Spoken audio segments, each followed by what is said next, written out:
Hello everybody, this is Yuka. Welcome back to Easy Tasted Vegan. Today I'm going to show you how to make vegan tofu chicken nugget. It does look like a chicken nugget and tastes like a chicken nugget. So let's get started.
Alright, this is tasting time.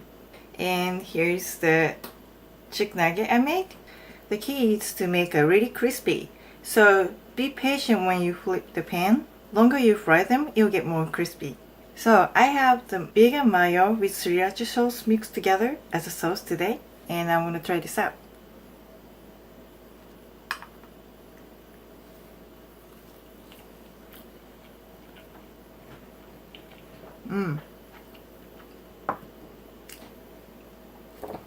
This is like really soft chicken nugget. It really tastes good and flavorful. The key is I usually put my miracle powder. I use this, and this is vegan. It's mushroom seasoning powder. You can buy on Amazon. I put the link below, so check them out. I usually buy them in Asian store. Probably the most Asian store carry them, so check them out too. Alright, please hit the subscribe button down below if you like this recipe, and hit the like button, and I'll see you soon. Bye bye.